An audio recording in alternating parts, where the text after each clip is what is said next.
Alrighty, everybody. Welcome back to our personal trip down the yellow brick road as we cover all these Wizard of Oz, different mediums, movies, whatever, leading up to Wicked Part 2. Obviously, you should recognize everyone here if you've seen our Wicked Part 1 deep dive.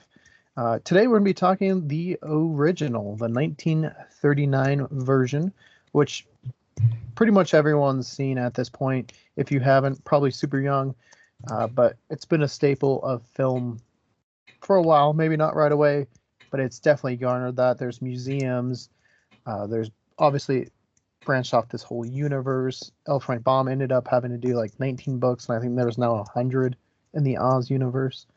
But yeah, we're going to be talking 1939, a little bit about the book. But first off, we got David, we got Nick. How you guys doing today? Good. How are you doing? Doing all right. Doing good. David, just a little short and sweet. Obviously, you saw Wizard of Oz when you were really little, right? I did. Yeah. Nick, what about you? I mean, not first time watching this? No, I saw it when I was really young as well. Yeah, I was just going to keep that part shorter because I know we kind of touched upon it in Wicked as far as we saw when we were little. We can't really place where. It's just one of those movies where you remember seeing it for the first time, but you're not 100% sure. But yeah, David, have you read at least the Wonderful World of Oz book? Wonderful World of... Do you mean the Wonderful Wizard of Oz? Is that what it is? I almost said it right. Yeah, the Wonderful Wizard of Oz. It's the Wonderful Wizard of Oz. Here I was going to say it, and I was like, no, there's no way it's not. I have indeed read the Wonderful Wizard of Oz. So tell us a little bit about the book. How did you feel about the book itself? And did you read it before the movie or post the movie? No, definitely way after the movie. As we said, I watched this for the first time when I was like 2. So, did not read the book yet. Sorry. No, it's a fantastic book. It's the story you expect. I mean, there's definitely some differences between the movie version and this one, but the heart of the story, characters, all of that is pretty much the same. Great adaptation, even looking back at it. And it's a solid book. Yeah, and we'll get to the process of adapting it because it was definitely a harrowing experience. It sounds like by the 4th draft is kind of what we got as far as the film. There's lots of stuff. They were even going to cut out the slippers completely. And then they brought it back in the 3rd draft and made it red, which is different than the book. Well, yeah, but that's because we get into the fact that they were using Technicolor for the first time. Mm-hmm. So silver just did not pop off the screen the same way that the ruby red would. And I think they made the right choice. It looks much better. Super iconic, too. They've also been stolen.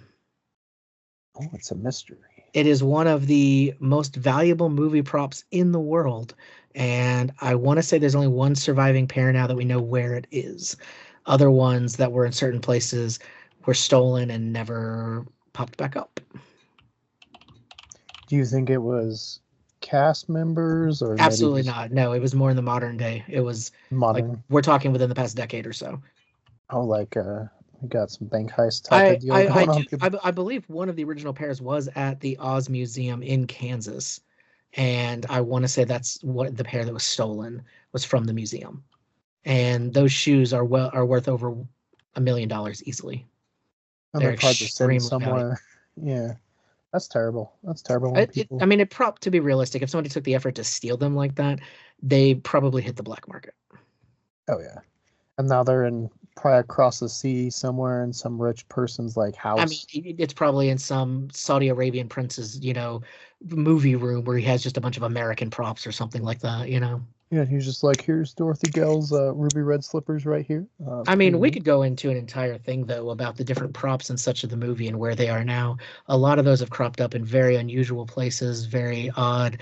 I know one of Dorothy's original dresses was actually found in, a random box of a community theater when they were, clearing things out to find stuff for a new play. Somebody found one of the actual dresses that is now worth, again, over $100,000. Where was this community theater? Was it somewhere it was in the LA area. It was somewhere that they probably bought a lot from MGM or something like that of just old stuff, and it was so they just threw that in there, and it was in amongst who knows what else, bunch of fabric, bunch of good for costumes, things that weren't being used, because honestly, when it came out, this was not anywhere near the blockbuster hit that it is now. Like, we have made it into a huge thing. It's the Wizard of Oz. It's huge. It's iconic, but it was almost a flop when it first came out. Like, it was cool. People enjoyed it. Kids liked it. And the whole aspect of it going to color for the first time was really awesome.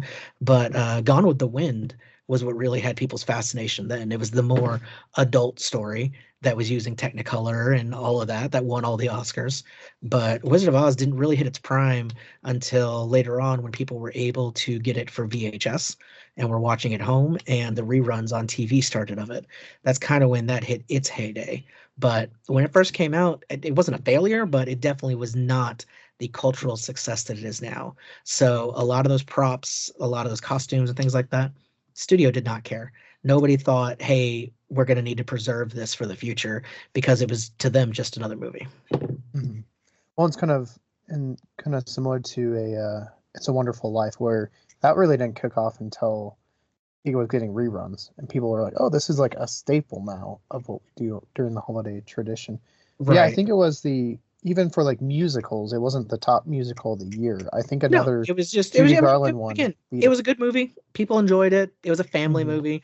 At that time, there was not a lot of family pieces. It was a lot of like adults go see movies, because there wasn't cartoons or anything at the time either. So it was a lot more like oriented towards, I think, an older audience and such. So this was the first kind of family friendly type film that was big, and families enjoyed it. People were like, oh yeah, it was good, and that's about all I got. Right. Well, while we're kind of talking props and stuff, you've been to the museums. Have you seen any props firsthand or no? Oh yeah, definitely. The museum has tons of the different props. The official museum in Kansas, like I said, is awesome. Even the smaller one that is in Liberal, Kansas, which is on the other side of Kansas from the one in, I want to say it's Wamego, I believe, is where the official one is. The one in Liberal, Kansas. You can check out our video on Abnormal Voyages about it. It is, I don't want to say sad, but it's very different from a nice big production museum. But one thing that they do have there, they actually, if you read the book, it is never specified in the book where in Kansas Dorothy is from. They never say an official place. So Liberal, Kansas took this opportunity, and they decided, this is the home of Dorothy. This is where Dorothy's house is. And they built like a replica house of the one in the movie. And that's where you kind of start your journey, and then end up in a giant gymnasium that's been turned into Oz. But that's, again, different story.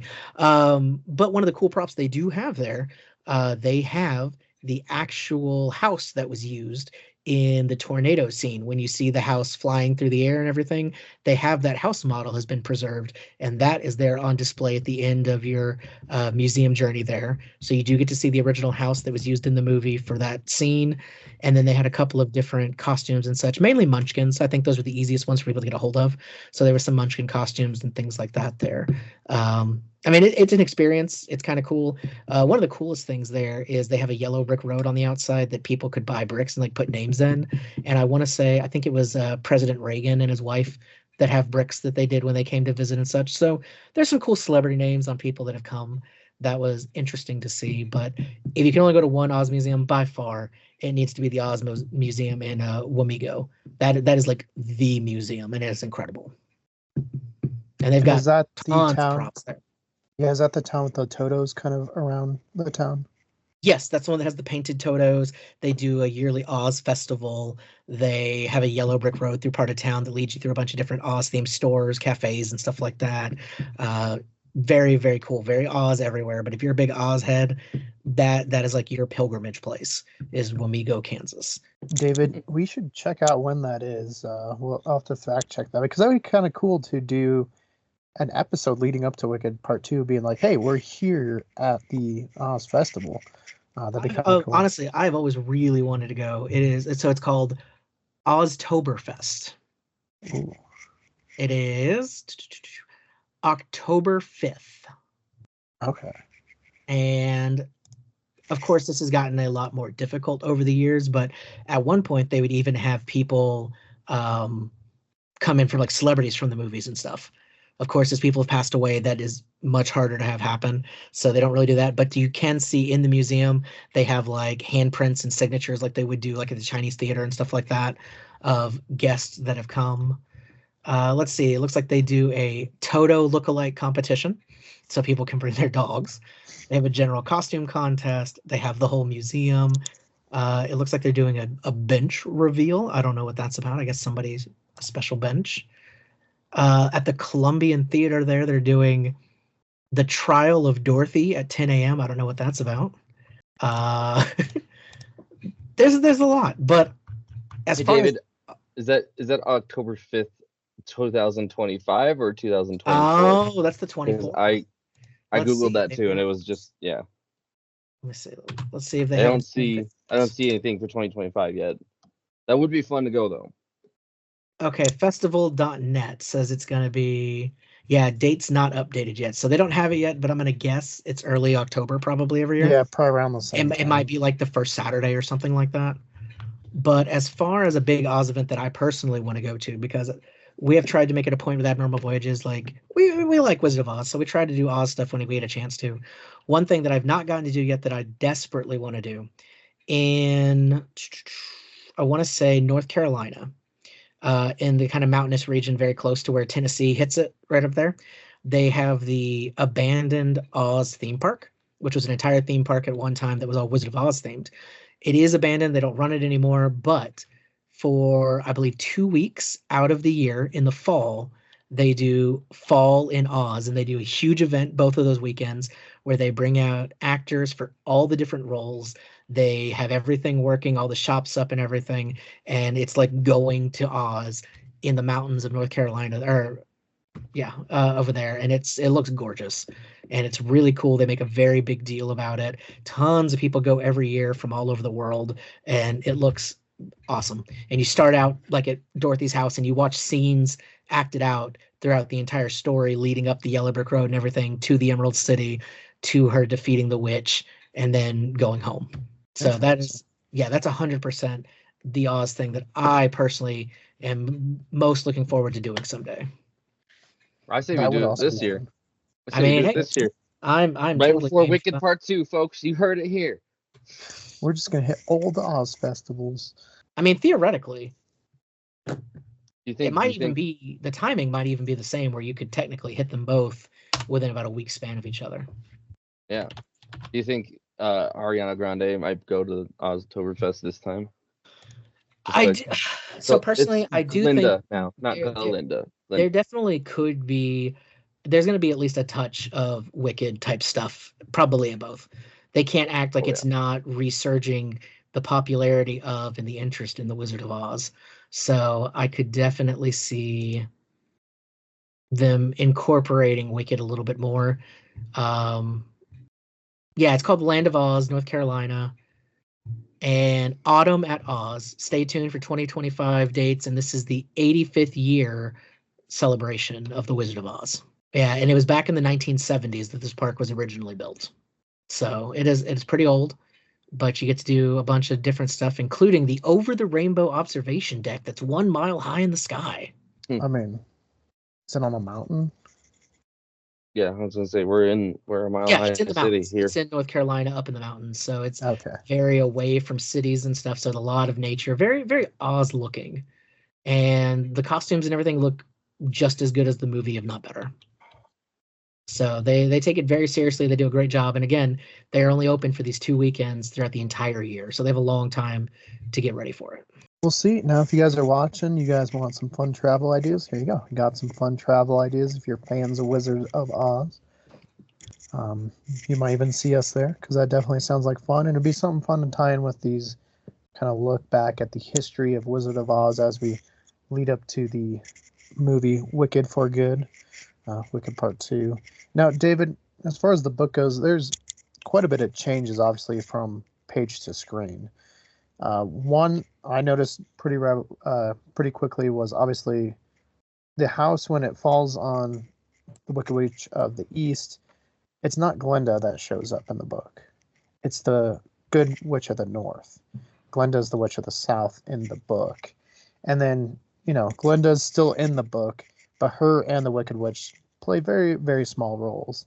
The Wicked Witch is in there a little bit longer because the lion and Dorothy are kind of stuck there for like 3-4 days, it seems like, and they're trying to figure out how to get out.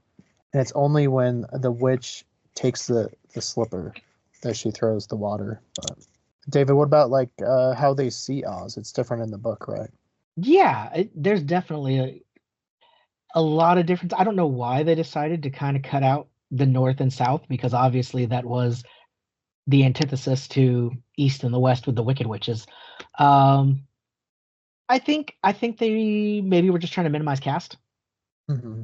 and they realized that the roles that the North and South played, it could just kind of be done by one. And Glinda had a name that was nice and easy, like, yeah, we'll just do that one. I'm okay with it. I mean, maybe it's because I watched the movie first, but I never really had an issue cutting that out because there was never really a sequel, so it's not like you needed that character there. I know in the books they go a little more into North and South later on. Well, and what about like the glasses? Because Oz or The Emerald City? Emerald City is actually white, and it's the Yes. glasses. Yeah. Everybody, they literally get them like locked onto their head, I believe, right? Like they get fastened on that they have to have the glasses. So that's interesting. I guess it's a unique way to do it as opposed to having to build everything green. That was one of my favorite parts of the Wicked stage show, is that they stayed true to that, and everybody in the one short day sequence when they go to the Emerald City is wearing the green glasses on their heads. Yeah, it's been interesting to read this, having read Wicked recently, seen obviously the movie. You see where obviously the Wicked book try to pull things, like I think it stays more true to this timeline versus the movie timeline as far as where characters are and stuff. Obviously not good, but the movie as well, I think, cherry picked things from both the movie and the book to try to just build off its own stuff. Well, I think it's interesting that the books, pretty much the Wicked book kind of plays off of the Wonderful Wizard of Oz book, and then Wicked the movie tended to take more from the Wizard of Oz movie. Mm-hmm. So I guess they kind of stayed true to the medium that they were most similar to, which makes sense because that's what the audiences that are into that are going to be looking for. You know, a lot of people that saw Wicked the movie did not read not only Wicked the book or the Wizard of Oz book. You know, they've only seen the original classic movie, which I think is probably fair to say of the majority of people that are into Wizard of Oz. Yeah. And some of these changes, like you said, might have been obviously cost-cutting measures. There's a whole scene where they're in the forest getting chased by some like bear tigers. They have a name, but I forget what they're called. But I'm like, yeah, in 1939, I'm sure that would have been a nightmare to try to put together like a bear tiger costume, you know? So they're like, yeah, maybe. I mean, it was bad enough putting together the Cowardly Lion outfit because all of that is actual lion fur. Yeah, didn't it itch like crazy or something like that?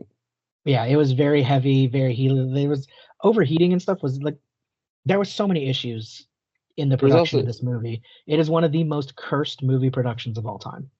I was gonna say, I think there was also, looking at your background, there was also issues with Tin Man. Yes, that wasn't even the original Tin Man. Yeah, I think like the actor got like chemical burns or something like that. He was getting poisoned. Kind of the same way that you know how Mad Hatters, when they used the mercury to help make the hats and it drove them crazy slowly. It was like that, but much quicker. And when he had it on, it literally was poisoning his mind and like his body. So this Tin Man here, that is not the original Tin Man. Actually, if you really look into it, this was the original Tin Man.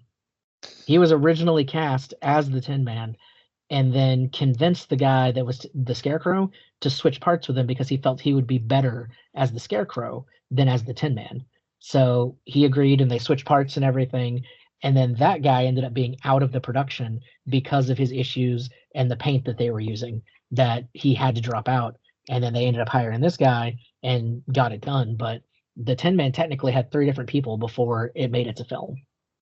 Well, and like Margaret Hamilton with the Wicked Witch makeup was like burning her. She literally got burned. Yeah. If you look at the scene when she first sees Dorothy, when the fire happens and she disappears in the smoke, the trapdoor didn't work the way it was supposed to, and she ended up literally just being burned right there. So they actually had to stop production for a couple of months for her to heal, and her insistence of she would only come back if they agreed no more fire effects of any kind. Which seems fair, you know. They light you on fire once. Yeah. But too she many very times. seriously considered dropping out after that. That she was just like, I'm done. Yeah. Well, and like Judy Garland, super iconic, obviously, not first choice. It was not their first choice. It was Shirley Temple. Yep. But I think they decided she was a little too young, which is interesting because then they made Judy Garland look as young as they could. Well, I think too, it was contractually, she worked for a different studio and they were trying to figure out how to trade some of their talent for her so they could work movies over there while she's working there. It got too political. Yeah, and then they're like, you know what, we'll go find someone else. And honestly, it worked out. I mean, good for Shirley Temple because Judy Garland basically got abused during that movie. Speaking of Judy Garland, not the perfect segue here, but the fun fact that I mentioned in the Discord was actually a grandfather of mine, great grandfather of mine, actually dated Judy Garland in high school. Nice. Yeah, that's my fun fact. Of this, Nick? I don't have pictures of this. No, that's cool. This was back in the 30s, man. I don't think any of the pictures from my family in that timeline survived. But this is back in Minnesota, right? This was back in Minnesota. Yep. I will say that's where Judy Garland's originally from. I'm pretty sure. Like what? I want to say about a year and a half, 2 years ago.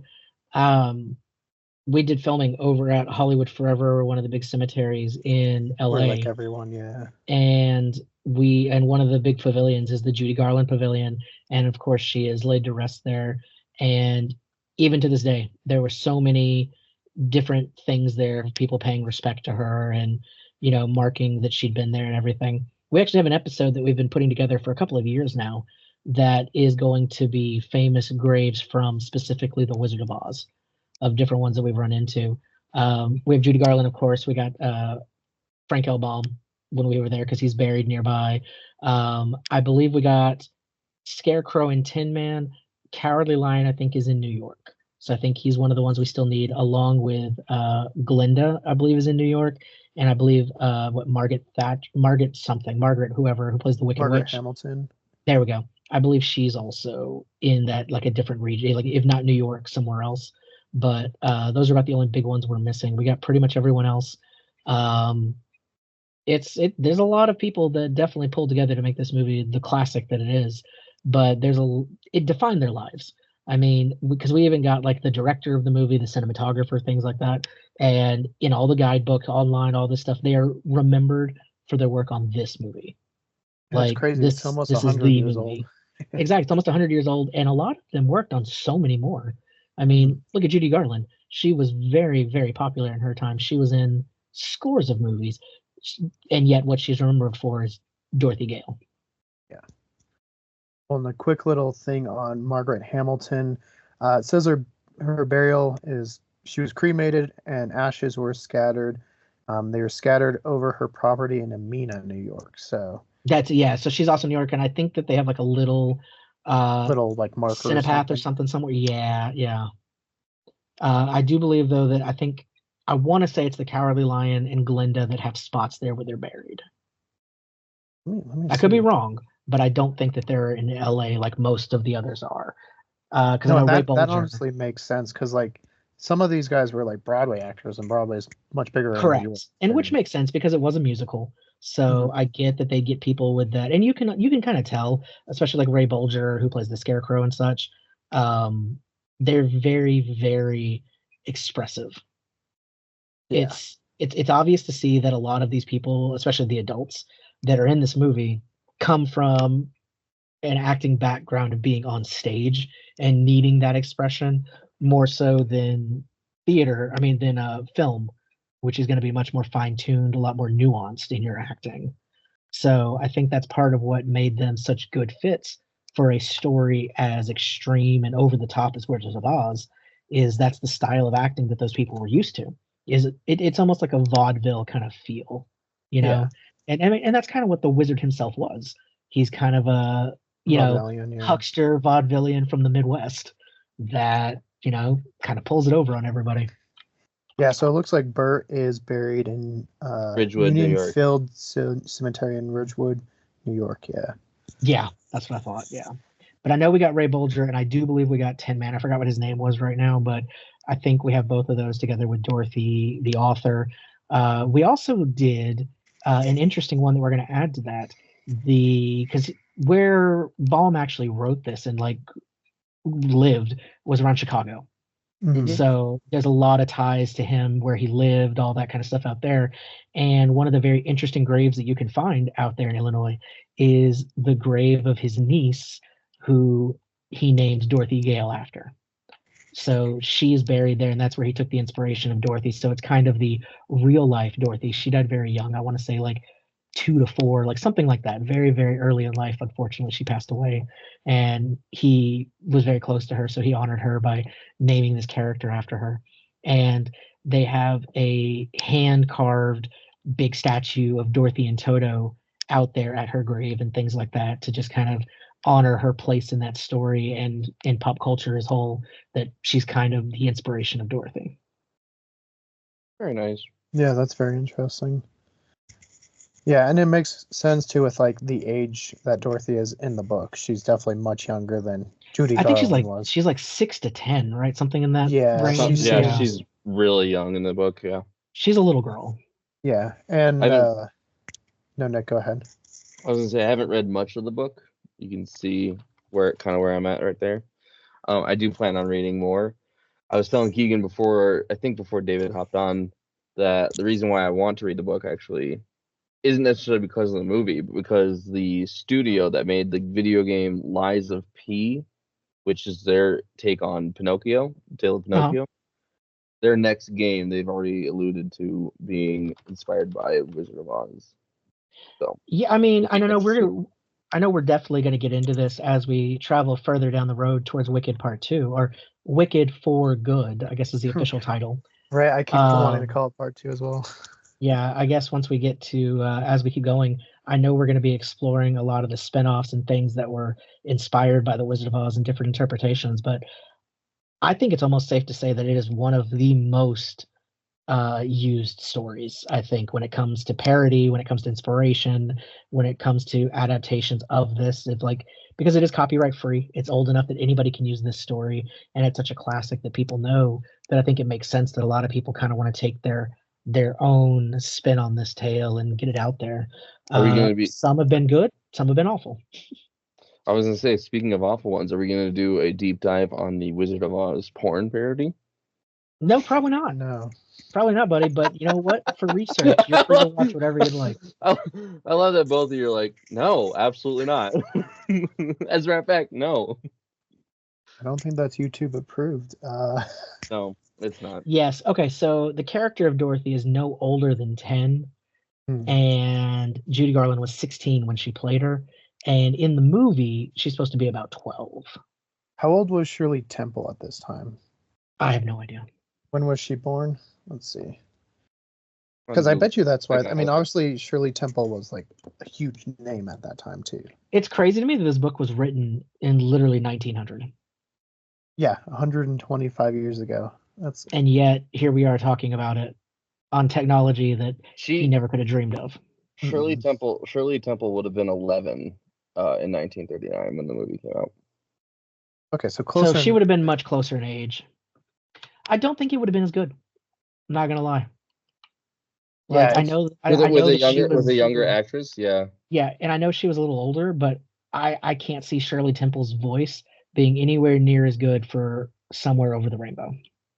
Oh yeah. That's like that little too. deeper part that Judy Garland is able to put in it and everything. Like, I think, I mean, it's a masterpiece for a reason. There's more heart in it with a deeper voice, I think. Yeah. Well, yeah, and then you kind of look at the production of the movie. We talked about not just actors, but the script itself was like going through so many changes. The biggest change, like David kind of alluded to earlier, is in the movie, it's very clearly a dream. Where in the book, it's real. Right. In the book, it 100% happens. Yeah. There's no waking up. There's no, and you were there, and you were there. No. Yeah. It is, you went to another world. Yeah. And you came back like weeks later. Yeah, no. I know originally, too, it was going to be a little bit more of a dream because they had taken the slippers out completely. Whoever was writing, it was a second. They had like 5 writers writing this movie. It's kind of amazing it came out as good as it did anyway. But it was a second writer. I think it was his second draft. He took it out. He didn't bring it in until his third draft. But originally they were going to just fade away. Like Oz just faded away into her sleeping. And then she'd wake up. And I'm like, that would be terrible. Yeah. I mean, so yeah, I know it's interesting. Obviously, I don't know. It is what it is. None of these people we can really sit down and talk with anymore. So it's just us kind of speculating why they made choices as to where they're going with the stories. You know, had this been bigger, maybe they would have done sequels. But then again, sequels weren't a huge thing in the 30s. It's not like they were just pumping things out. I don't even think they had sequels at that point. I think they had more like with the silent stuff and things, you'd be like, oh, it's another Charlie Chaplin movie, but it was not his continued adventures as the little tramp or whatever. You know what I mean? It was very like anthology different, I think, just using some of the same characters. Yeah, I was gonna say, I think it was when Universal made their like extended universe with their monsters, where maybe a monster might show up in another one, and you're like, okay, and it's it still wasn't really world. sequels as much. It was just like shared universe almost. Yeah. So the first ever film sequel was actually in 1916. Oh. What was it? It was The Fall of a Nation. Are you sure that wasn't just a continuation of the story? Like they wanted to do the whole thing? Yeah, what was its first movie? I'm kind of worried. I just Googled when was the first film sequel, and that's what it's saying. What was the sequel or the prequel? The Fall of a Nation. Fall of a Nation was the first film to have a sequel. The creation of sequels became more common in the late 1920s. So yeah, maybe if it had done good, they would have made a sequel. Mm-hmm. And I think that's something amazing. There's so many movies from like this age that flopped, but are now considered classics. I mean, even look at Citizen Kane didn't do well, and it didn't do well until it got picked up and again kind of played. And now people are like, it's one of the best movies ever made as far as like technical wise and how it influenced film going forward. But yeah, it's an interesting thing to look at. Was literally talking about Citizen Kane yesterday with my dad because we were talking about other films that like we haven't seen. Like I've not in the last deep dive I showed you guys, I've not seen The Karate Kid. I've not seen Back to the Future 2. There's a lot of films I've not seen that are considered classics. But yeah, Citizen Kane, I had to watch for a film class in college, and that's one of those films. It has a lot of technical aspects to it that makes it really awesome and really cool. The film itself is so boring. You don't like a newspaper magnet? Yeah, apparently The Fall of a Nation is the sequel to Birth of a Nation, which is classically an extremely racist movie. Yeah, that Woodrow Wilson played at the White House. So yes, he had it screened in the White House theater. Yeah, it was well before the Civil Rights Act. I think that's the one where they like highlight the KKK as like good guys. Yeah, that helped build the nation. Yeah, that is Birth of a Nation. Yeah, it is, and they I think they thank Woodrow Wilson in the intro of the movie. I've never seen it, but I've seen people talk about Woodrow Wilson and stuff. And obviously that's one of his big things, is very openly in support of them, maybe. Where he invited them to screen something at the White House, and you're like, oh, maybe you should have, done that with the KKK. Yeah, interestingly, you can see that Wizard of Oz was definitely made in that kind of before civil rights era and stuff, because I don't think there's any black guys even in the movie, is there? Is there any people of color really in the movie? I think it's very whitewashed. I think even all the little people were all white. Even though they were from like Romania or what, like they came from like what was it, Bulgaria? It was something. Most of the Munchkins were not. It was English. It was actually Munchkin Land. If you watched actual the film, you would know that. Yeah. I gotta go. Also, does he actually have to go? Like, please. So also, I think L. Frank Baum had never been to Kansas before writing about Kansas and the Wizard of Oz, and I think he just kind of heard it secondhandly and was like, "I'm just gonna set that there." I think he nailed it. It was fine. There's not much in Kansas besides. Yeah, I was just gonna say it has not changed in the last 125 years, much. Yeah, no, it's still grassland. If you're driving through it, and you rode a wagon some 100 years A ago, lot of looks the same. sunflowers. Also, something with the book and the movie, there's no like farm hands to play mirrored characters. Which I think is more realistic because back in the time period of when it's written and such, I don't think they would have been spending a lot of money on hired hands. I think it was a lot of your family worked your farm. Yeah, especially in Kansas. They're Yeah, not and having a ton of money out you there. definitely wouldn't have 3 different guys. You'd have maybe one farmhand. And Yeah. that would be for like an older couple that he couldn't do all the farm work himself anymore kind of thing. Well, yeah, and I guess in one of the original scripts too, it was Aunt Em was going to be a bad guy. She was going to be kind of the villain of the modern world and like leading the charge to get rid of Toto. You know, I think it's interesting. We never really know what happened to Dorothy's parents. Right? That is interesting. I didn't even think about that. And I wonder if that has to do with the fact that Baum was naming the character after his niece. Maybe he saw, uncle and aunt because he would be her uncle. Maybe that was his like, oh, that's His kind of stand-in. me. Yeah. That is interesting. Yeah, because I know even in the book, I mean, it's just She just lives with them. It's never like said why. It's just this is how it is. Yeah. When I like too when she comes back in the book, it's been like enough time for them to fully rebuild their farmhouse. And nobody's been like, where did our 10-year-old go? Yeah. Yeah. Yeah. No, there's some interesting points in there where you're like, and also I know I told you this over our chat. I just love how many times like one of our 3 characters almost like ends up dying. Like Scarecrow's. And they're just okay with it. Yeah, they're like crying, like Dorothy's crying, but they're like, we gotta go on, and Scarecrow's just like sinking into the water. Or like Lion's asleep in the field and they can't move him in the book. And there's like, I guess we leave him here. Yeah, and they're like, well, hopefully he has a good forever sleep. And you're like, wow, okay. Like I know Frank Baum too was trying to make this the anti fairy tale, where like Grimm's fairy tales and stuff were like very dark and stuff. Where like bad stuff could happen, yeah. Yeah, where this was like bad stuff happens, but good always prevails kind of thing. And she also like has the kiss from the Witch of the North in here. Right. So she has like plot armor. So I'm glad they didn't include that in the movie.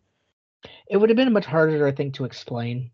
Yeah. Plus, then there's no like real like tension. Is she gonna survive? No, she's got the kiss. You're fine.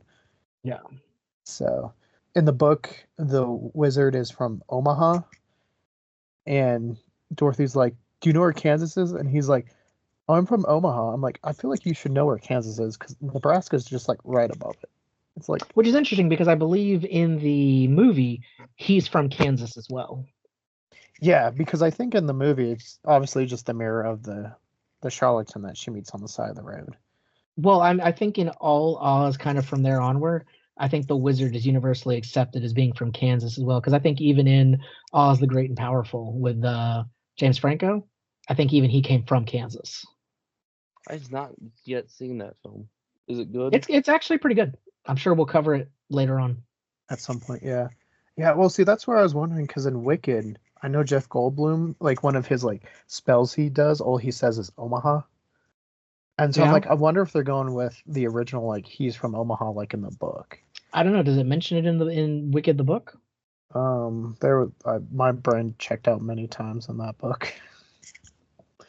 There might be as much killing in the Wizard of Oz book as Wicked, but it's more hilarious in the ways that they're doing it, you know? It says in the book Wicked, the wizard is from Kansas. Okay, so they're going like the movie too. So again, they're just like picking, which is fine. You know, you're gonna pick stuff to fit your story. I do, and we talked about this, David. The crows, the wolves, and the bees just one at a time getting killed. Yeah, and they all come in. Yeah, it's all like swarms each time, and they all attack one by one. Yeah, and you know, none of them are like, maybe I shouldn't go to, like, look at all my dead wolf friends over there that are also dead. Like, or maybe we should all attack at once. Right, we'll just wait for the other swarms and then go. Oh, and then the monkeys, the flying monkeys in here, are in the book are under the Wicked Witch's spell because of a hat.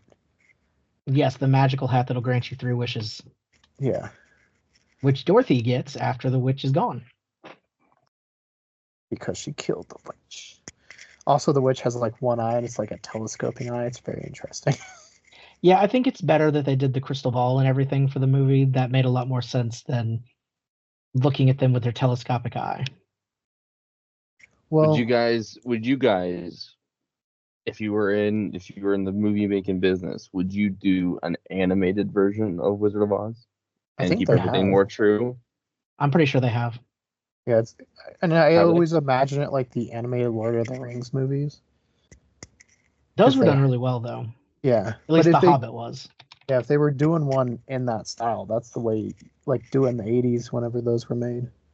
But let's get on from the book. David, your kind of thoughts on the book, or like rating recommendation? What do you say there? I mean, it's definitely written like a children's book, so it's not something that's super in depth. It's a fun, light story, very quick to go through. You could probably read it in an hour or so. Um, Definitely good for kids still. It still holds up 125 years later as a good bedtime story type thing.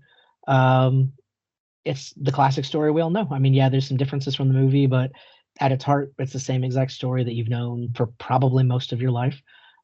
Very solid. I definitely recommend it. If you've never read it before, it's for sure worth checking out someday just to kind of get the original story straight from the original author. Nick, what are your thoughts on it? I know you haven't finished it, but thoughts so far. I mean, yeah, it's a very good kids book for sure. What I did read reminded me of what I read when I was reading Pinocchio. It's a very solid story for kids. You know, not a hard read. Yeah, definitely can finish it super quick, for sure.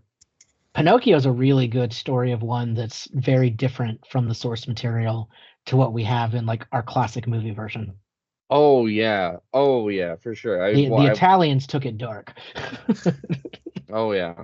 And the cover looks so happy, and Well, and then like just comparing Pinocchio to the book to like the original 1940 Disney film, completely different. Also, I thought it was hilarious because I just watched it recently.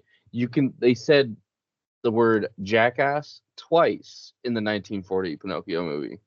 Because back then it really did just mean a donkey. Oh yeah, for sure. But Yeah, nowadays it you was couldn't do not that in the considered anything G-rated. bad. well, yeah, that's like when you're reading Wizard of Oz. There's lots of words in there that mean different things now. Obviously, lingo changes throughout time. I would say, as far as the book goes, considering when it was written, it feels more like a modern book than a lot of the 1800 books we've read. There's a very, I don't know, there's a style to 1800 books that I've read, and you can kind of feel, it doesn't mean they're bad, but you know the time when they're written. Whereas Wizard of Oz, I feel almost has more of a timeless aspect to it, and it feels like it's still in the modern day outside of maybe some lingo and stuff. But I'll do a review on it. You guys can see that at some point. David, as far as the movie goes, any scenes maybe that stick out that you would like to talk about a little bit with the Wizard of Oz? I don't honestly know if there's anything that I would need to like deep dive talk about. I think the whole movie is almost like it's a great movie, of course, but as I've kind of shown with what we talked about so far, I think the story behind making it is almost more fascinating than the movie itself, just of how much went into it, how much trouble there was, how they overcame that, and all the new technology and things they put in it, and how they changed the script around to accommodate the Technicolor becoming like a new thing. I think they did a brilliant job. The music is great from it. It's iconic.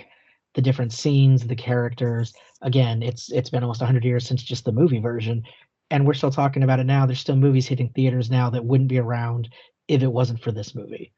This is, I think, if you look at a list of the 100 greatest films of all time, I don't think anybody's list wouldn't have this on it somewhere. Oh, for sure. Yeah, I mean, you talk about just like technology and stuff. The tornado and the tornado scene still looks really good. Yeah, which is really impressive. Yeah, I think they used like what, a windsock or something, some just cloth. And then even after seeing the house model, like I told y'all that I saw, like it it holds up. It looks great. I was gonna say the scene that I think could be worth a deep dive mention here real quick is the first of the Technicolor, because it is an iconic moment in film history of the. And they did such a great job where it's her leaving the house and walking out into that world of color. Like Very well done. And of course, It's the first thing she sees is the yellow of the road, the flowers everywhere, and then the ruby red slippers that are, if you notice, definitely transposed by the black and white socks that she's wearing. So they're very, very stand out. Like yep. it's But yeah, it was that is masterfully done. it's an iconic scene because it is one of the first instances of Technicolor being used in film. And I mean, it what is an they did with it example was of good. it's basically a movie scene that took us from one generation to the next. It literally is the scene that signified a complete revolution in the filmmaking world. Mm-hmm. And they handled it extremely well. I like it way better the way they did it, of the juxtaposition of the black and white into the color, as opposed to something like Gone with the Wind, where it was just a color movie. Well, how did they do that scene? As far as the door and like part of it's sepia tone and part of it's I color? believe they used the different cameras. Okay. Yeah. That they had it filming with the black and white, the ones they've been using, and then switched it over and then spliced the footage together. Yeah, which is still, that's amazing to think almost 100 years ago. Look how they were making movies, It's also crazy to think that among all the issues they already had with this movie, they also had to basically completely redo the way they thought about filming to accommodate the color aspects of it. Because before, you just had to be like, well, how is this going to look in black and white? Kind of like when they did Psycho and stuff like that with the blood. Like, what is it going to be? What looks most like blood? Chocolate syrup? Sure, let's do it. Things like that. Whereas now, it had to look like it and match color, consistency, everything. So I feel like there was probably a lot more work. Like even Dorothy's dress is the colors that it is and the way it looks to fit the new color world. Like every little detail had to be thought of. Everything in Munchkin Land, all the costumes they wore, all the different accoutrements and pieces of it, like everything had to fit this brand new landscape that they were basically the pioneers of. Because when this came out, Gone with the Wind was not out yet. It was being worked on at the same time, but there had never been anything like this before. They didn't have any other production they could look back at or ask advice on or anything. It was literally, what are they going to do? And that's what caused issues like the Tin Man's paint problems and things like that. Nobody had to worry about painting somebody a certain color before. Same with Margaret Hamilton with the green. They didn't have to worry about somebody actually being green. They could have just alluded to that in other things and just done like basic regular makeup. As long as it looked a different shade, they could just say it's green. Yeah, it could have been black and white. They're like, oh, why are you so green? Exactly. And now for the very first time, everything had to be the proper color that fit the story, because that's what audiences were now going to see. And they nailed it. It just took a very long time. Right. On Oz itself, it's just so colorful. It's hard to imagine it black and white. And I mean, I think that's also why they did the Emerald City actually mostly emerald, because it looks better on film to have a glittering green city in the background, going towards, like, it looks a lot better than if they would have just been like, oh, it's a regular city, but here, put these glasses on, that would have been kind of a cop out. So the fact that everything was made green, you can tell a lot of the choices they made were to play along with the new color toy. Yeah. Well, and like you talk about the Emerald City, famously the inspiration for the MGM Hotel in Vegas, with its big green, kind of building there that used to have, more Wizard of Oz stuff.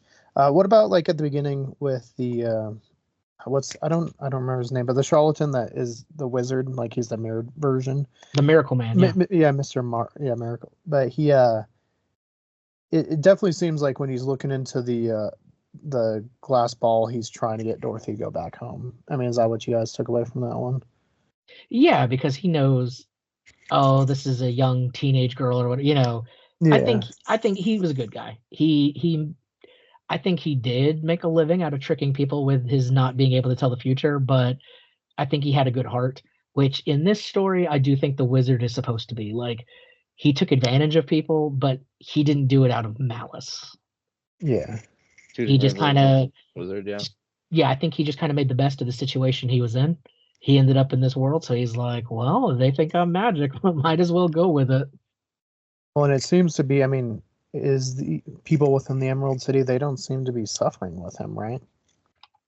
Right. I mean, In this version of it, Oz is almost like a utopia. It seems Yeah. like the witch is pretty much their only problem. I would say even in Wicked, they kind of make it seem like that utopia type of deal. I know there's other stuff in there. He's a little bit more of a villain, obviously, in Wicked, but as far as like the city itself. Right. I would say that in Wicked, I guess we get to see a little more of the political stuff and like the animal situation and all that, but we still kind of see that once the wizard came along, they kind of entered an age of prosperity to some extent. Hmm. And whether that just be because he had different ideals or, what. Well, there's also like the infamous scene where one of the Munchkins is purported to be like hanging. I think they've taken the scene out, but it seems to have just been a heron that was walking around. That Correct. None of that actually happened. Now, yeah, I do believe they were in, like, I heard the Munchkins were crazy. especially to Judy Garland apparently. Well, right, but I'm talking about outside of that. Like, I have heard of there's this hotel nearby in LA where all the Munchkins had rooms that they stayed in during filming and such. And apparently, those little guys know how to party. They went ballistic when they were staying there. Like, they caused so much damage. They would all be drunk. They'd all be like going crazy. Like, it got very out of hand from what I understand. And now, of course, that hotel like has that as like a badge of honor. But at the time, they were furious So you because they can were go like stay breaking in the walls.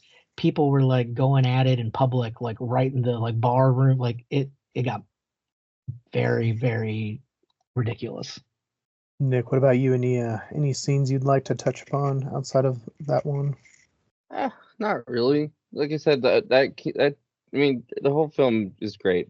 Don't get me wrong, but that scene in particular it was the first time in film history. It was just it's a fun fact. It's really cool. No other scenes really stuck out to me. I'm not as familiar with the behind the scenes stuff as you guys are, so it's really interesting hearing about all this. Yeah, no, the behind the scenes stuff with Oz is, I mean, that's a deep dive on itself. Maybe at some point we can just break down everything because it's insane some of the stuff that was going on. Like honestly, I would watch a movie if they ever wanted to do one about like the making of Wizard of Oz, like Oh, they've like done the with some other disaster things. artist, but But the without Wizard the of Oz, I think that would be a fantastic movie because there is so much ridiculousness. Or kind of like how they recently did the Saturday Night, like the first episode of Saturday Night Live, that movie, something like that, just about all the like what it took to make There's this a movie actually happen is crazy.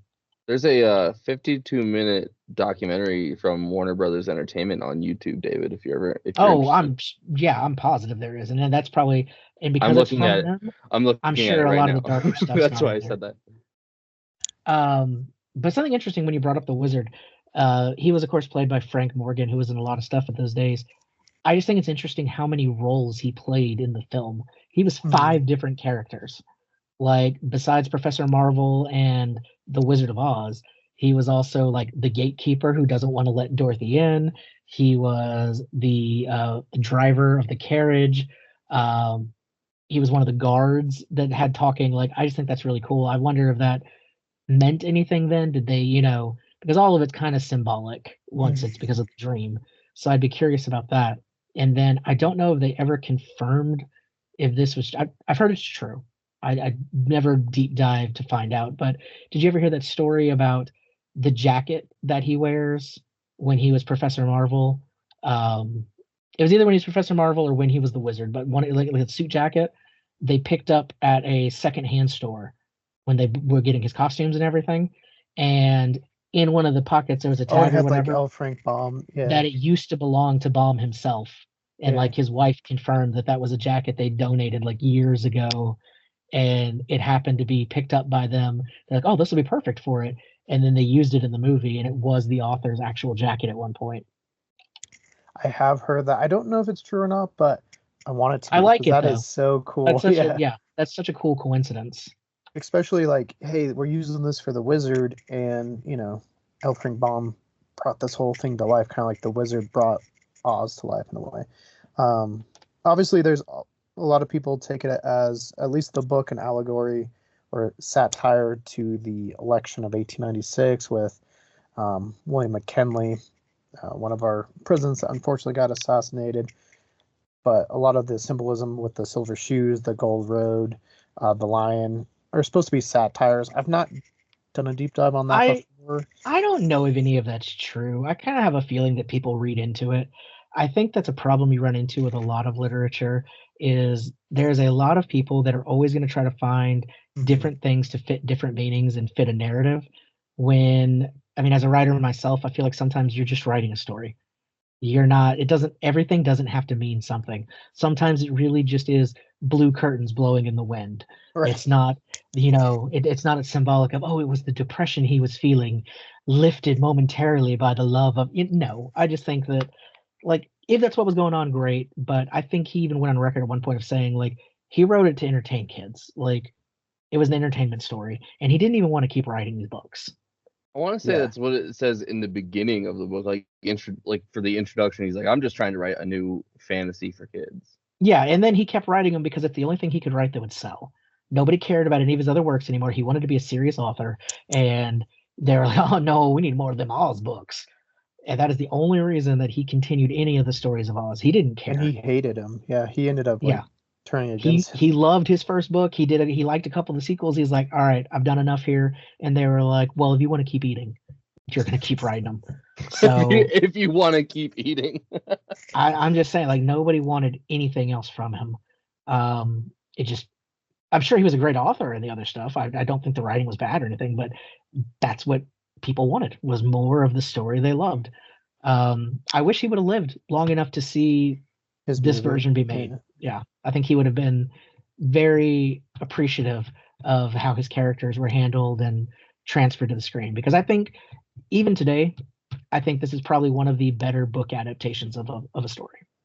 Oh yeah, I think the characters work out well. I mean, if you read it, I don't think there's any like changes that like, I mean, I'm sure there's like little nitpicks here and there, but nothing that blew me away. Yeah. Yeah, nothing that's like, whoa, this isn't the book. I mean, even stuff like Harry Potter had more drastic differences and things taken out than this ever did.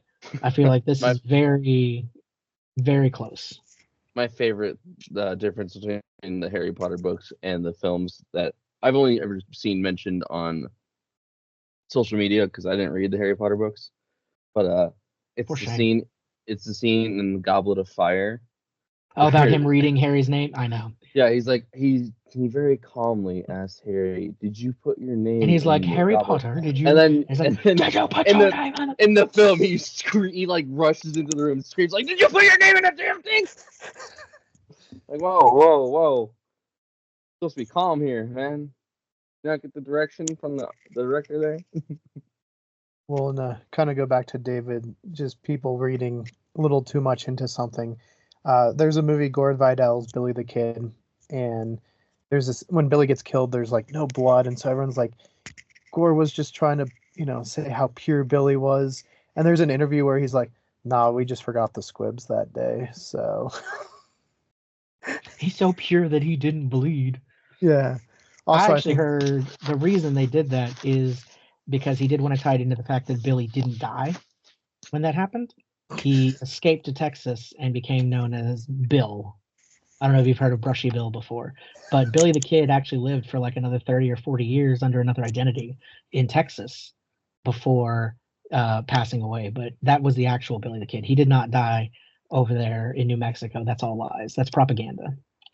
And if you guys want to see Brushy Bill content, there's a link above. I mean, look at that. It's popping up right now. Look at that right there. It's on my head. Just remember, if flat earthers were into Billy the Kid, that's what Keegan would be. He would be a Billy the Kid flat earther because he believes this absurd story that Billy just died in New Mexico. Yeah, no. I love the videos where they get like flat earthers to like the ocean and they watch the ship like go over the horizon, or they take them to the Antarctic and they can see the sun circling. This is the newest thing, and this is a tangent. I'm not going to make it long, but I watched this video recently where they literally took some of the staunchest flat earthers ever, and they was like, bro, I will take you to Antarctica to see the 24-hour sun. Like, let's go.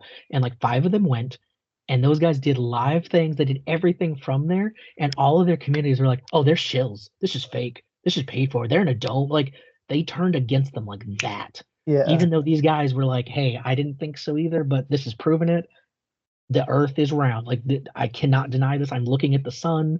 It is 2 o'clock in the morning and it's right there. Like, they flew drones around to show that it wasn't a green screen. They did all this. And people are like, yeah, clearly the government made them a dome like the one in Vegas, just bigger. And I'm just like, what is wrong with these people? Like, what do they need? I All saw right, I'm sorry. I just can't, I couldn't handle it. It was just so, they literally were just like, yeah, these guys are shills now. They got paid off. I bet they got their families. Like, all this, like, what? I saw something on like Quora a few months ago, but they're trying to do like an actual study, like a like expedition kind of thing, and they have like flat earthers from all over, and a lot of them are like, no, I'm not going, because they're like, if I go, I'm gonna lose my following. See, my biggest problem is if the world was flat and all of this had happened to lie to us and keep us in the dark that it's flat, why? What does that accomplish? That's the biggest question. What Yeah. are they going to get? David- Like, what does the David's government eyes. get? David's eyes are so crazy right now. I It's just- like it's the always sunny meme. No, but It's that's Pepe Silva. yeah, no, that's the biggest question with like any of these like we're gonna off on tangent, but any conspiracy Yep. theory is people are like they're hiding it from you, and you're like, but why? Like, what would Like, it why do change they about my care? daily life? Like, okay, no, I What get does it. it- Like, what does it like accomplish? aliens, I understand if they're like public panic. We don't want them to know we have the technology. You can find reasons. Existential crisis. All Right, over. like you can find reasons of why the government would be like, we need to keep intergalactic things. We need to keep that close to the chest for now. Okay, I can buy that. There are reasons, but the flat Earth makes no sense. There's no reason that the government would be like, we're gonna make them think it's a globe. Like, I love the one guy who made the joke that the birds are fake and they're just oh all yeah, that government it's drones. like it's listening he devices. he knows. He's come out publicly and be like, this is all satire. This is not a real thing. And people are still like adamant, like, no, birds are not real. Which doesn't make sense because people like held birds, touched birds, had pet birds. Like, what are you doing, man? People have dissected birds. No cameras. They got the No, wrong I ones. That could be a whole episode. We can do a whole conspiracy series later on, but I Yep. don't get, like, if there's no upside to the government or whoever doing a conspiracy, then I think that blows it apart right there. Yeah, there's Speaking no of- financial gain for it to be a globe. Especially as much Speaking of- effort as it would take to convince everyone that the world is a globe if it's not. Speaking of government with a conspiracy, how do we feel about the different depictions of the Wizard of Oz, like in this film and Wicked? What do you mean? And like the book, just like how he's portrayed in each How one. he's portrayed in each of those films. Like, I think it's fine. I think Like, when Goldblum's I- doing a great job, and I think the movie is the quintessential what everybody thinks of as the wizard. Yeah, I think they're Right, just well- going from the point of view of whoever's like. Obviously, Wicked's more from Elphaba's point of view. This is more like maybe Dorothy's point of view. right, Yeah. right. But I'm saying, like, when I was a kid and watched Wizard of Oz for the first time, it was a great thing when they finally found the wizard. Like, it was a good moment for everybody. It was a nice tie to the end. But obviously in Wicked, he's much more of a villain. I mean, I will say this. For somebody who was only, I guess, 12 or so in the story, Dorothy sure handles it a lot better when she finds out the wizard doesn't have any magic than Elphaba does. Elphaba loses her damn mind. Right away. Well, too. Elphaba has magic, so I understand But that. I'm just saying she loses it, whereas Dorothy is like, oh, okay. Yeah, and Dorothy. Yeah, so I guess also to your point, David, Elphaba, she's from there. She has magic. Dorothy, from Kansas, would be stuck forever in Oz. Yeah, like Dorothy is in a much worse situation from this revelation. Elphaba is, oh no, the animals won't be able to talk. I might be stuck being green. Whereas Dorothy, she just lost her whole life. She's got to live with a scarecrow and a lion. So if anybody's mad about this, it should have been Dorothy. Yeah, because in But the she book, was way more Dorothy's chill. really headstrong about like, I need to get home. Like all her friends are super happy, and she's like, no, life sucks. I need to get back home. They're like, I don't care about your problems. I gotta go. I don't care if you have a brain or not. I need to go home. Yeah, you're a scarecrow. You're not supposed to have one anyways. Yeah, I don't so get you how know you're what? even talking. Oh yeah, I like how he gets brains in the book. They just put like some lard or something in his head. Or See, I bran. do It's bran I do cereal. like Yeah. I like the way they handle it better in the movie, Oh yeah. where he's Where they just give like, him, like, a here's a degree. degree. Yeah. He's like, I'm smart now. He like gives him like some hypothesis. Yeah, no.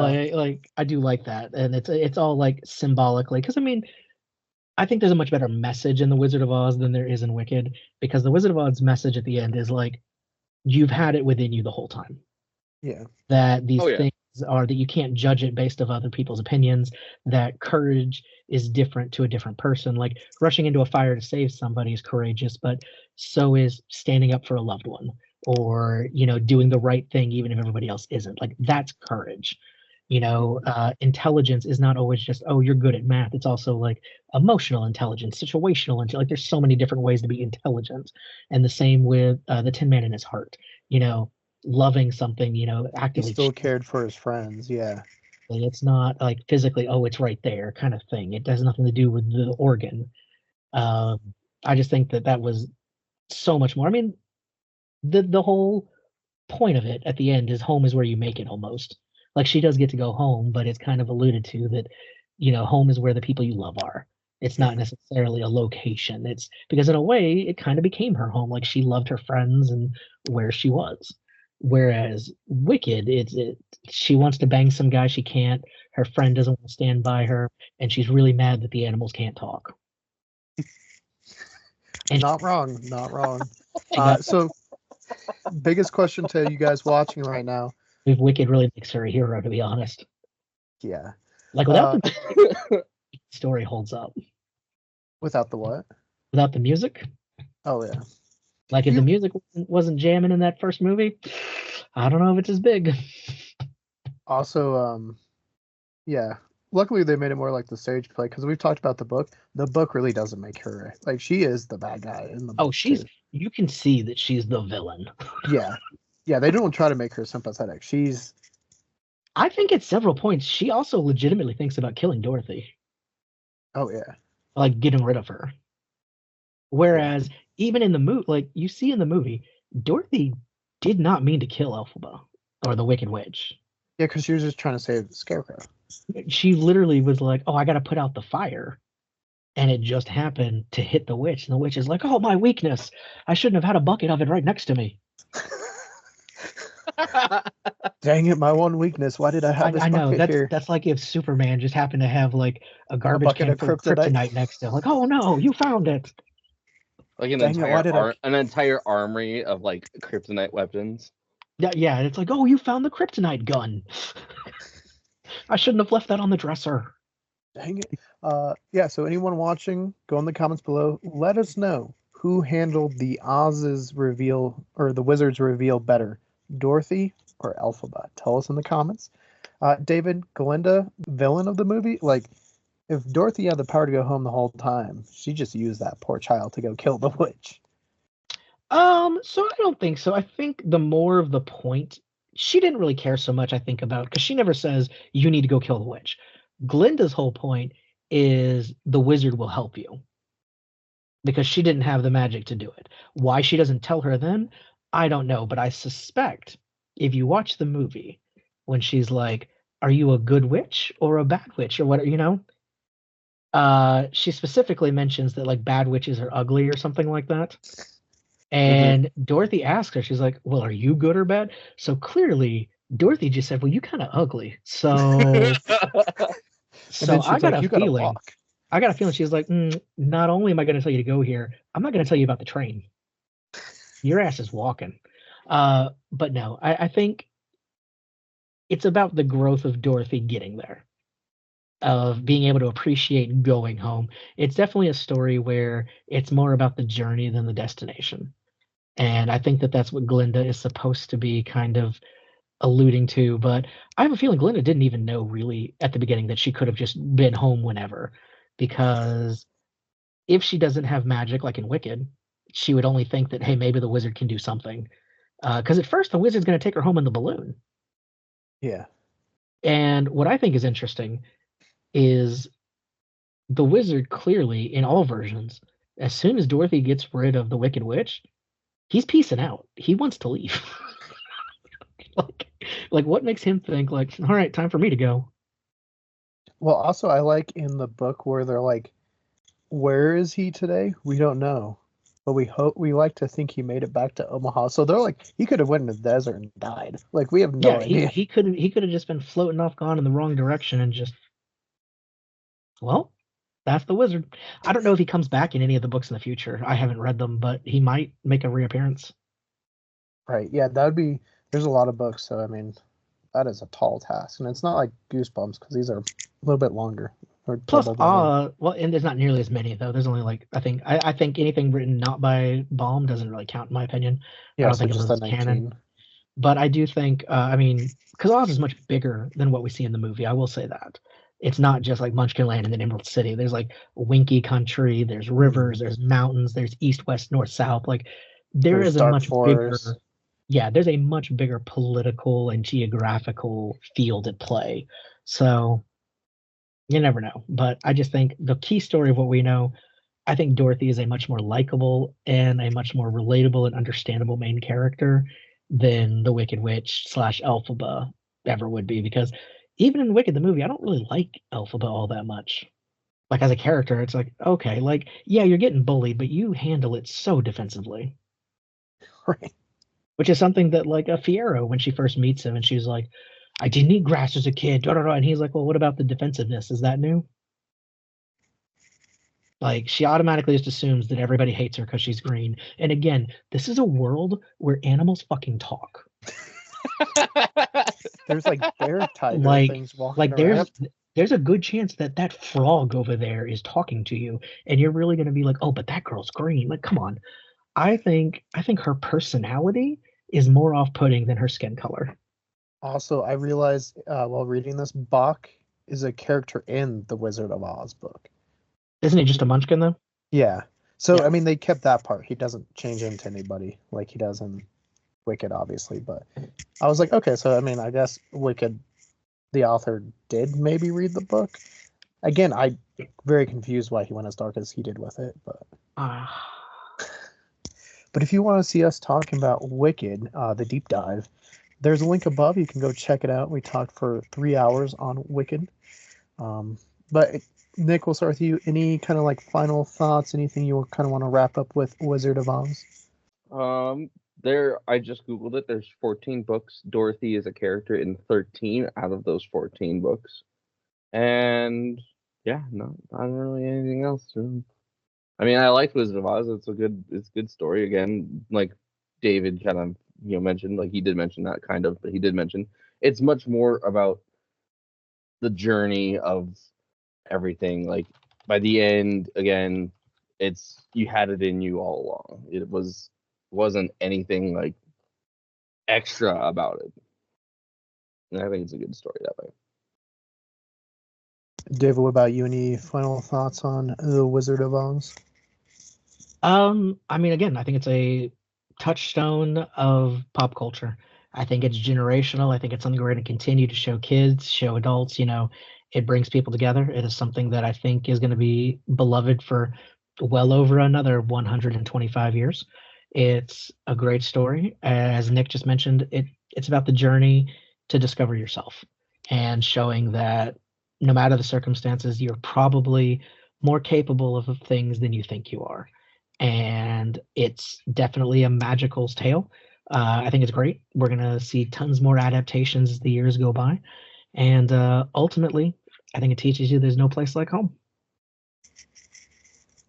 Yeah, I'd agree with both of you guys. Well said. I would also say, for being as old as it is, and obviously they've done restorations and stuff, it still looks really, really well shot. Doesn't look too grainy or everything. Like, definitely there's been care and love put into the film and the restorations. Like, you can see how much of an impact this has made on so many people's lives. I forget who it was, but a lot of people, there's two different films that people are trying to make. It's a Wonderful Life or Wizard of Oz. From then out, like everyone's just making different adaptations of it. So I think right there it shows you how much of, I mean, obviously we've said it, the book's around 100 years. This is going on almost 90. Here in a few years it'll be 90 years old, and it's amazing. I mean, everyone knows it. Nick, rating, recommendation, what do you got? For Wizard of Oz, the first film, Yeah, just for the film. I'd rather you guys go first, because usually every time I've ever rated something first, I'm like well above everybody else. And I don't want to. Well, Like with Midnight Library, I was like 7.5, and everyone's like, 6. I'd have to say The Wizard of Oz, as long as it's gone, it's 10 out of 10. It's literally transcended a regular movie to become part of the cultural zeitgeist forever. I mean, it's The Wizard of Oz. You can't compare it to anything. It is what it is. So I don't think you get any higher than becoming part of a society's pop culture. So absolutely 10 out of 10 for me. For me, I would say probably a solid 9 out of 10. It's definitely in the echelon of the untouchable movies, I would say. So what do you say beats it? I would just say, like, on my personal scale of like movies I would watch, I don't know if it's the movie I'd watch if I had the chance, you know. But as far as like on a public and influential thing and filmmaking, my personal rating, like you, 10 out of 10. I mean, to last as long as it has, I have a lot of other movies that are super old, Haxan, Battleship Potemkin, Nosferatu. They're not making the public impact that this movie is. So to do what it is doing and do all these spin-offs, and each spin-off still have its own life, but kind of tie back into it, I think is amazing. So as far as, historically and importance-wise, definitely a 10 out of 10, I would say. Now, Nick. So you better not go lower than our scores now. No, I'm actually probably like right along with Keegan. Like the cultural impact of the movie is right up there with 10 out of 10. It, again, first time that Technicolor was actually used in film. Iconic scene like that. Iconic music. Like I remember singing Somewhere Over the Rainbow in choir when I was in high school. And then there's also the version that that one gentleman did. I can't pronounce his name, but the Hawaiian version with the ukulele. Mm-hmm. Yeah. Iconic song. It's a great song. I don't know if it's on my personal list of favorite movies. It's a good movie. It's not one I would go back and watch over and over and over again, though. No, I would agree with that. As far as like if I'm gonna watch it, it's maybe a once a decade movie for me. Yeah, if I'm gonna watch it, I might. Yeah, it's not. If I'm sitting down to watch a movie, it's not my go-to. But I will say I'm excited, and I will make time to watch any new adaptation of it that I think I'll like a new version of it or something, like the spinoffs and things. Like I'll get excited if it's like a fresh take on the same story of something. Like I'm into that. I like the story a lot. It's just not one that I personally need to go back to the same material over and over again. I love the world. I'm excited for the next Wicked part. Like it's great, but I don't need to watch this specific movie and read that book more than maybe once every 10 years. Yeah. No, yeah. I mean, like if the Wicked movies cause them to make another adaptation of Wizard of Oz, I would probably go see it just to see how it holds up to the original. But like I would consider watching this version again right before I go see Wicked for Good.